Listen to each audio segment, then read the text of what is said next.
Madame, mademoiselle, monsieur, bonjour, je suis très heureux de vous retrouver à notre émission La pensée et les hommes d'aujourd'hui et je vous remercie pour votre fidélité. Alors à l'émission de ce jour, nous allons évoquer le devoir de mémoire et j'ai invité deux écrivains prestigieux.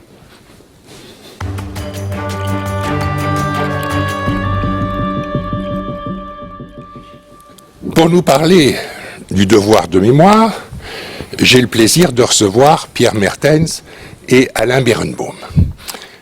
Pour vous présenter tous les deux, je dirais que vous êtes tous les deux juristes, vous êtes tous les deux écrivains, vous êtes tous les deux chroniqueurs au soir, mais vous n'avez pas écrit les mêmes livres, bien entendu. Pierre Mertens, vous êtes très connu par Les Éblouissements, qui vient d'être réédité par les éditions du Seuil. C'est un livre qui a reçu de nombreux prix, notamment le prix Médicis en 1986. Et cette œuvre a fait l'objet d'un colloque important organisé par l'Académie royale de langue et de littérature de Belgique, dont vous êtes membre, colloque qui s'est déroulé en 2007. Alors, Alain Berenbaum, vous avez écrit de très nombreux livres, vous aussi, et vous avez le petit dernier. Vous allez aujourd'hui nous parler du petit dernier qui s'intitule « Messi, malgré tout », point d'exclamation, ouvrage publié aux éditions Genèse. Pierre Mertens, pourquoi votre roman « Les Éblouissements » s'inscrit-il dans la mémoire ou dans le devoir de mémoire? Quels sont les éléments du livre qui établissent le rapport avec la mémoire? Vous savez, je crois que on pourrait dire que c'est une question de talent. Je n'ai aucune envie de le faire, c'est le manque de talent de l'histoire. C'est-à-dire que l'histoire stagne tellement, l'histoire se répète de façon tellement cruelle que, hélas, ce livre est resté vraiment d'actualité. Je crois que c'est le secret de cette réédition, c'est qu'on peut retrouver, en le lisant aujourd'hui, des choses qui n'ont pas pris une ride, des catastrophes qui n'ont pas eu le temps de vieillir, parce que si on parle du devoir de mémoire, c'est une expression qui m'a toujours un petit peu dérangé. Je me méfie d'une mémoire obligée. Je suis interloqué par une mémoire qu'on se devrait de retrouver parce qu'on l'aurait perdu. Je crois qu'il y a surtout un droit à la mémoire, et que c'est ce droit qui aujourd'hui est parfois bafoué, et que c'est ce droit qu'il faut défendre. Alors, dans votre roman, vous retracez le destin d'un personnage. Présentez-nous en quelques mots ce personnage. Il est assez original. Oui, pour le meilleur et pour le pire. En effet. Vous savez, la langue française regorge de mots doubles. Je n'en dirai que deux pour parler de ce personnage. C'est le mot éblouissement. Il donne son titre au livre, parce que l'éblouissement, cela peut être aussi bien l'effarement émerveillé devant la beauté des choses, devant la grandeur du temps et de l'univers. Ça peut être aussi, hélas, l'extinction même de la vue, c'est la cécité, c'est le refus de voir les choses telles qu'elles sont. Donc le mot est complètement double et même antinomique. Et puis je pense à un autre mot, c'est trahir. On peut trahir, c'est-à-dire en s'abîmant soi-même, en renonçant à ses propres valeurs, mais trahir, c'est aussi montrer la vérité de soi. Vous voyez comme la langue française est astucieuse. Et je pense à ces deux mots, puisque Gottfried Benn, qui fut au début de ce siècle un très grand poète en Allemagne, qui fut un médecin des pauvres, un peu comme Céline, et on pourrait assez maladroitement, à mon avis, le rapprocher de Céline, leur double dimension. À mon avis, ces deux personnages ne se ressemblent pas. Certes, Ben, malheureusement, a flirté un court instant avec le nazisme, alors qu'il était au départ un grand humaniste, un poète post-nietzschéen de toute grande valeur, un homme plein de compassion, de vigilance citoyenne, et qui tout à coup, ayant vécu la misère de l'entre-deux-guerres en Allemagne, a écouté, si vous voulez, un court instant, malheureusement un temps, mais c'est toujours trop long de toute manière, un court instant le chant des funestes sirènes national-socialistes. Alors comment est-ce qu'un homme aussi bien peut se tromper aussi lourdement? C'est le sujet de ce livre. J'aurais pu m'emparer d'autre que de lui. Lui, je l'ai fait à cause de cela, à cause de cette présence de l'humanisme médical, de la grandeur poétique, de l'attention aux morts et aux vivants, et à ce faux pas à mon avis, inguérissable, ce faux pas irréparable. C'est lui-même qui le donne à penser, qui l'a commis, parce que c'est une menace qui peut peser sur des âmes d'élite et qui peut nous tomber dessus, à nous tous, quoi. Je veux dire, personne ne peut être épargné par le danger. Et donc c'est un personnage réel qui a vécu. Vous ne racontez pas des événements qui ne sont pas puisés dans la réalité. Vous savez, le romancier s'accorde ce privilège et en même temps cette audace de passer derrière le miroir. Aragon a parlé du mentir vrai, je crois que c'est une façon un peu forcée de dire les choses, mais qui explique bien ce que cela veut dire. C'est-à-dire que parfois, nous ne nous retrouvons pas dans la peau d'un juge d'instruction ou d'un archiviste ou d'un historien des destinées individuelles. Parfois, nous sommes tenus de remplir les blancs d'une histoire pour la comprendre vraiment et s'autoriser cet écart par rapport à ce qui serait la vérité littérale et parfaitement lisible. Et je crois que dans ce cas-ci, c'était indispensable de faire un roman avec cette histoire à cause de la manière dont le monsieur en question a écrit sur lui un livre très juste, mais plein de silence, plein de lapsus, plein d'autocensure.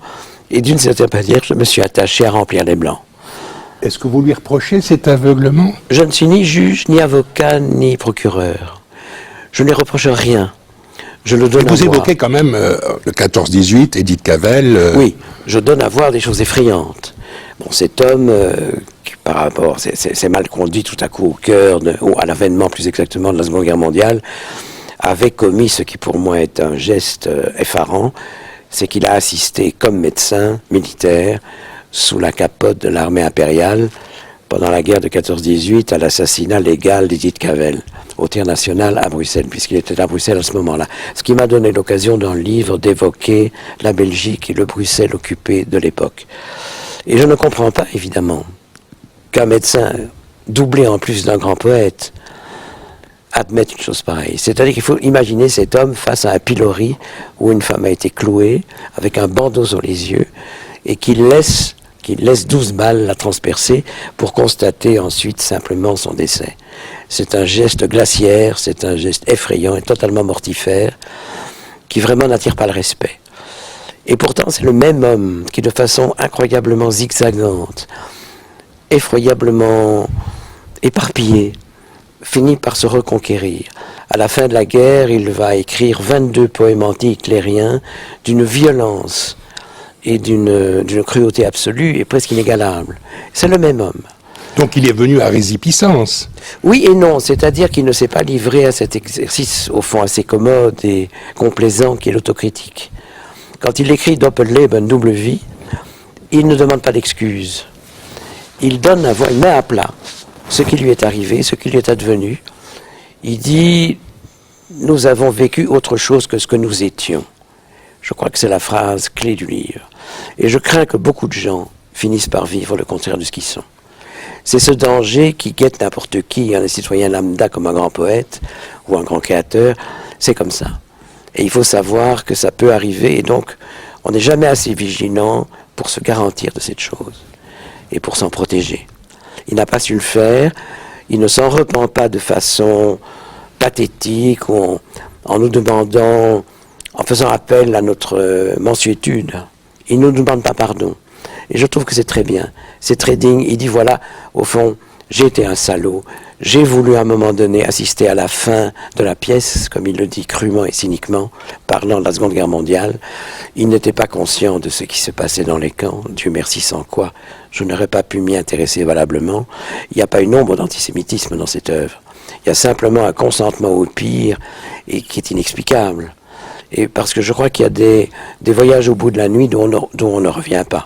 Pour citer encore une fois Céline, il y a des maladies dont on ne peut pas guérir, dont on ne peut pas se guérir soi-même et dont aucun médecin ne peut vous tirer.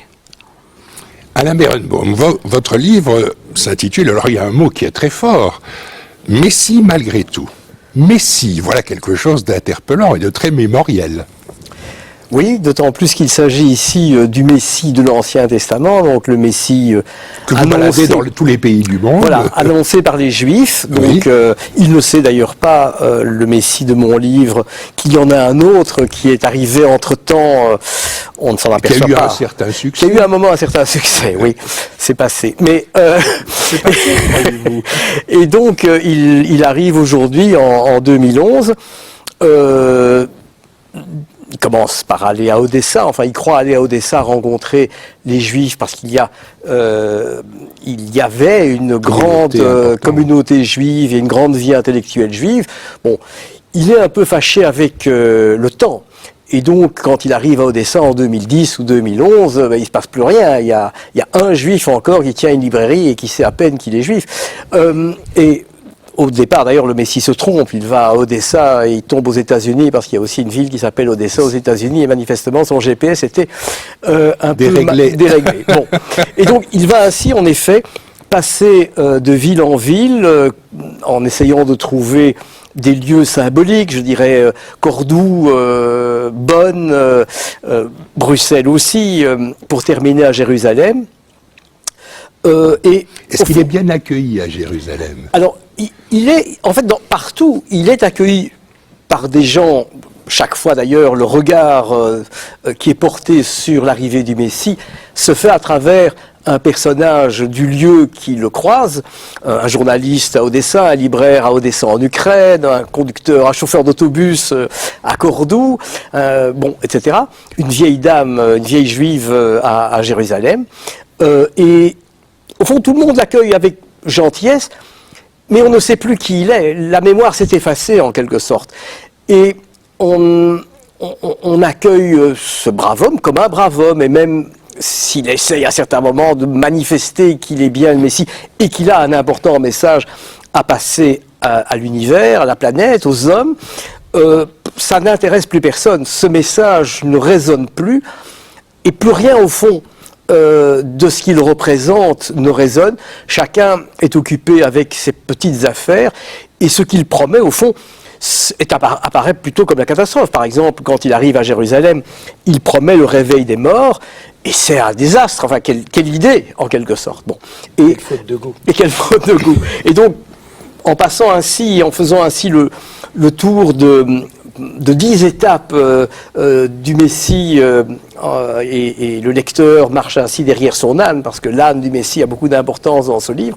Il est le fil rouge du livre, et finalement le plus sage peut-être de tous les personnages. C'est terrible, ça, c'est l'âne qui est le plus sage. C'est l'âne qui est le plus sage. C'est pas la réputation qu'il a d'ordinaire. Voilà, mais c'est parce que je suis scarbécois à mon avis, et que l'âne est le symbole de Scarbeck. Ça doit être ça. Dans mes gènes, je suppose que ce truc est resté. Et donc, ce Messie, au fond, est un peu ce gentil Messie, est un peu, qui rencontre des braves gens, mais pas du tout des salopards, est un peu le symbole d'une mémoire qui s'efface continuellement. On n'est plus que sur le dernier événement, sur la dernière personne qui a causé, et c'est ainsi qu'on se promène dans le monde. Mais les personnes qui professent la religion hébraïque attendent encore, vous dites ils ont oublié, mais ils attendent encore le Messie. Oui, mais si je suis bien informé sur la religion hébraïque. Oui, oui, d'après mes informations également, mais c'est devenu une chose totalement théorique. C'est ça. C'est la prière qui fait que demain on ira à Jérusalem. On y est physiquement, mais ce n'est pas cet Israël-là. Comme le Messie est devenu un personnage rêvé. Alors que c'est vrai que rêvé, voilà. Alors que pendant des siècles, les Juifs de la diaspora ont physiquement attendu le Messie, au point qu'un certain nombre de personnages dans l'histoire se sont présentés comme des Messies au XVIe, au XVIIe siècle. Et chose extraordinaire, certains d'entre eux, je pense à Sabata et Zévi par exemple, ont été reconnus comme Messies par des rabbins très bien sous tout rapport, et qui ont entraîné, certains d'entre eux ont entraîné des milliers de Juifs derrière eux à retourner vers la terre promise, pour enfin créer le Israël mythique des prières. Sabbatai Zevi, c'est un magnifique exemple. C'est un homme qui devait avoir un charisme, comme on dit aujourd'hui, extraordinaire, puisqu'il est parti en terre promise. Quand il est arrivé, les représentants des Turcs lui ont dit « Mais attendez un peu, vous êtes chez nous ici ». Si bien que Sabbatai Zevi a finalement terminé à la cour de, comment disait-on, l'empereur du sultan d'Istanbul, converti à l'islam. Il y a dans vos deux romans, en arrière-plan, le judaïsme. Et la mémoire. Et la mémoire. Et l'effacement de la mémoire. Et la menace de l'effacement de la mémoire. Je n'y avais pas songé avant d'entrer sur ce studio, mais ça m'apparaît tout à coup évident. C'est-à-dire que l'amnistie résonne, l'amnistie des choses, que ce soit en termes de droit ou en général, ça rime drôlement avec l'amnésie. Donc l'effacement de la mémoire, c'est le danger majeur qui nous guette, qui nous menace. Et bizarrement, dans deux livres aussi différents que ceux-là, le thème apparaît avec sa charge, et ce côté incurable, ce côté particulièrement difficile à surmonter. Et vous êtes tous les deux impliqués dans le concret, dans Ce n'est pas tout à fait par hasard. Dans ce devoir, j'imagine. Alors expliquez-nous un petit peu la situation, Pierre Mertens, dans laquelle vous êtes l'un et l'autre impliqués. Bien, écoutez... C'est surtout Pierre qui y est. Oui, mais vous êtes à l'Amérique, son vous savez, un défenseur. avocat dit je quand il parle de son client, donc oui. je est un autre, enfin bon. Mais c'est pas par hasard que, me retrouvant en difficulté, attaqué par un personnage notable de la vie historique de ce pays, pour l'avoir qualifié dans le journal Le Monde il y a un peu plus de 3 ans de négationniste, je me sois tourné vers mon avocat pour finalement, accomplir un voyage à travers cette histoire, qui n'est pas une histoire tout à fait anodine, parce que le négationnisme, pour moi, c'est vraiment ce qui empuantit l'air du temps. Le négationnisme est une chose étrange, puisqu'elle nie l'évidence. Vous apercevez qu'il est plus facile à certaines personnes de nier la monstruosité d'un crime collectif et d'un génocide, de l'Holocauste, de la Shoah, pour lui donner le nom définitif que l'histoire lui aura prêté, qu'un crime individuel. Il est plus facile de dissimuler l'énormité d'une faute qu'un cadavre dans un placard. Et c'est ce qui fait que certains révisionnistes, qui sont pires que les pires des révisionnistes, puisqu'ils nient l'évidence absolue du crime absolu. Pourtant, il y a des milliers, des millions de preuves. Oui, mais vous devez vous rendre compte que l'esprit humain est capable de cette énormité. Que plus c'est gros, plus ça passe. Ça passe ou ça casse, et malheureusement, quelquefois, ça passe. Et même dans des démocraties banales, des régimes sans problème, et tout à coup, on s'aperçoit que même des intellectuels savants savourent ce genre de paradoxe ignoble. Qu'il leur est possible, à mon avis, c'est une forme de vanité particulière, de goût d'un paradoxe monstrueux, que de nier ce qu'il y a de plus évident. Donc, plus ce qu'on nie est énorme, plus qu'on risque, le samedi soir, entre la poire et le fromage et entre amis, d'épater son monde. Il y a un côté snob, il y a un côté horriblement mondain dans cette attitude. Et malheureusement, aucune intelligentsia occidentale n'a été épargnée par le mal. Et ce n'est pas un crime d'hier, c'est un crime d'aujourd'hui et qui peut se reproduire demain. De très beaux esprits, je pense à Noam Chomsky, par exemple. Noam Chomsky n'a pas hésité à, tout en n'ayant même pas lu les travaux de M. Faurisson, au nom de la liberté d'expression, ce qui est un leurre absolu, parce que la liberté d'expression n'est pas illimitée, parce qu'aucun droit de l'homme pratiquement ne l'est, et que donc un droit de l'homme peut tout à coup, dans son exercice, en bloquer un autre, en interdire l'exercice d'un autre. M. Chomsky, il y en a eu d'autres, des hommes très respectables, tout à coup, volent au secours d'hommes qui se permettent de dire n'importe quoi sur le pire du monde. Et voilà, je crois que c'est une maladie mortelle. Je pense que ce qui est... Oui, mais cette étape-là, en quelque sorte, est presque historiquement dépassée. Et je pense que le grand intérêt de l'affaire ici, c'est qu'on en est plutôt à une définition plus subtile, voilà, à une définition plus subtile de la négationnisme qui est la minimisation. Parce que bon, le négationnisme, si vous voulez, dans son sens frontal, le président de la NBA on nie farouchement la Shoah. Bon, c'est frontal, c'est tellement bête. Mais c'est pas ça qu'il a fait, lui. Non, non, Absolument. Voilà, c'est Ah, tellement c'est pas ça bête. qu'il a fait. C'est tellement bête qu'à la limite, on ne s'y essaye plus. Mais il y a une manière de le faire en sourdine, de le faire en catimini, Qui est plus subtil. de le minimiser. C'est ça. La loi de 95, dont s'honore la Belgique, est une loi dite mémorielle, c'est un très beau mot pour dire quelque chose de réel. La loi du 23 mars 95 en Belgique dit que non seulement la négation de la Shoah, mais sa minimisation, je dirais presque sa sous-estimation, son édulcoration, c'est déjà du négationnisme. C'est du négationnisme par omission, en quelque sorte. C'est du négationnisme feutré, soft, dirait-on. Et c'est aujourd'hui, je crois, la maladie qui nous guette. Donc il y a moyen peut-être d'enrichir la jurisprudence sur la répression du négationnisme par quelque chose qu'on n'avait pas prévu, c'est qu'il n'y ait pas le déni seulement absolu d'un crime affreux, c'est qu'une certaine façon d'insinuer par la bande, de façon très vicieuse, comme ça, très perverse, voilà, que ce n'est peut-être pas tout à fait ce qui s'est passé. Vous savez qu'il y a des gens qui sont allés jusqu'à dire que la fondation de l'État d'Israël n'avait pu se faire que parce qu'Israël avait inventé la Shoah, comme pour légitimer sa naissance au monde. C'est quand même une chose extravagante, on ne peut pas être plus extravagant que ça. Donc on peut très bien ne pas être inconditionnel des comportements de l'État d'Israël sans aller jusqu'à nier le droit à l'existence de cet État qui, sur le plan d'histoire, a enrichi vraiment l'épopée occidentale de manière considérable. Et tout à coup, simplement, je crois qu'il y a un moment où minimiser, c'est déjà nier.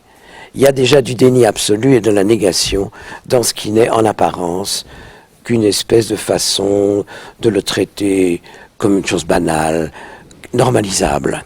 La normalisation du pire est la pire des choses qui puissent nous arriver. Et vous dites les crimes contre l'humanité sont Voilà. imprescriptibles. Vous avez d'ailleurs écrit Une thèse. un ouvrage sur la, Il sur, faut sur croire la que je suis question. conséquent avec moi-même. Heureusement, Pierre Mertens. Et que comme chez mon ami Alain Berenbaum, le droit et la littérature font bon ménage, puisque dès 1974, en même temps que j'écrivais un roman qui s'appelle Les bons offices, et qui traite de la guerre fratricide entre Israël et ce qu'on a appelé les pays du champ de bataille, et où je présente un personnage qui est déchiré parce que c'est un drame où tout le monde a raison et tort à la fois, eh bien en même temps j'écrivais une thèse sur l'imprescriptibilité des crimes de guerre, c'est-à-dire sur le fait qu'on ne peut pas traiter le crime contre l'humanité et le génocide comme des crimes de sang ordinaires. En 65, on était menacé par l'irruption de la prescription. On n'aurait plus pu poursuivre comme Simon Wiesenthal ou les Klarsfeld ont invité à le faire avec tellement de brio, les crimes nazis et ceux des collaborateurs. Tout allait s'arrêter au point tel que quelqu'un qui l'aurait rappelé aurait pu être lui-même répréhensible et punissable. Eh bien non.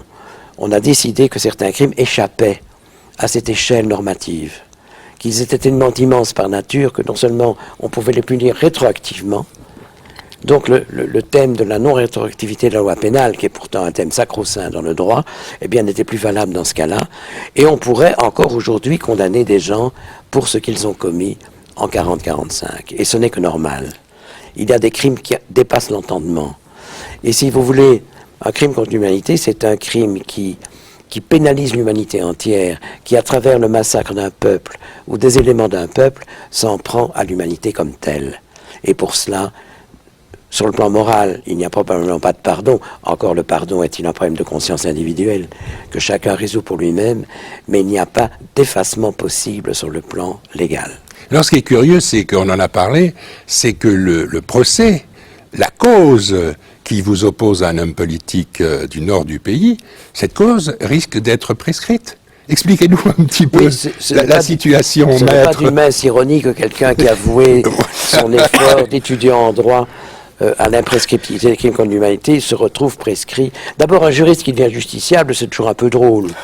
Ça m'est déjà arrivé une fois, puisqu'une branche de la famille royale a cru devoir me faire un procès sur un terrain, en plus du roman, et donc de la liberté d'expression. Vous voyez comme tout cela finit par faire un ensemble un petit peu abracadabrantesque. Et cohérent. Et en même temps cohérent.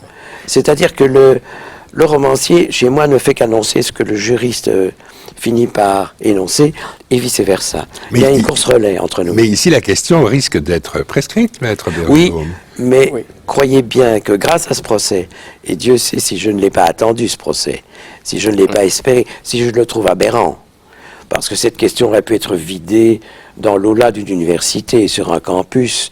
On aurait pu en débattre entre gentlemen. Mais traduire en justice pour ça, je trouve pas ça très digne. Je trouve pas ça.